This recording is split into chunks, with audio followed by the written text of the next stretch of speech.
It's been described as the economic equivalent of a medically induced coma.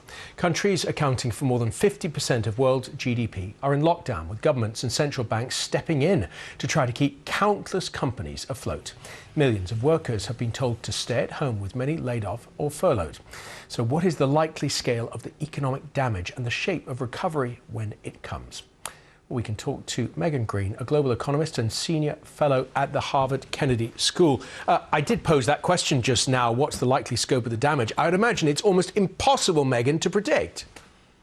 Yeah, so when you go into our macro forecasting models, there is no line for a pandemic.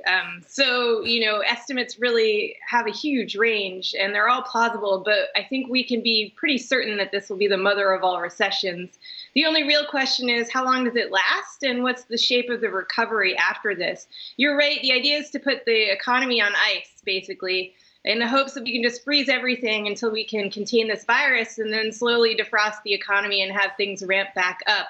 But the longer this lasts and the less synchronized it is globally, the more difficult it will be to go ahead and defrost all parts of the economy at the same time. Whenever this ends for good, and none of us knows when that will be, do we all just pick up where we left off in March 2020, a month ago, or will this take years and years to recover from?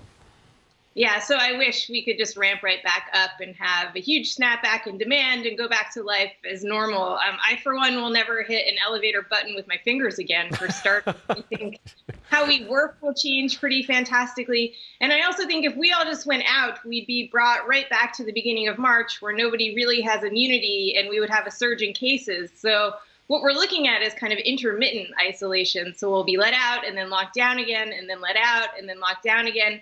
And slowly, hopefully, we can gain enough immunity across the population to eventually get back to normal life. But that's going to take, at least 18 months. So there is no real chance that we'll just have this V-shaped snapback in economic growth. It'll more likely look a bit like a Nike swoosh, with the back end being really zigzagged as we get locked down and then let back out again.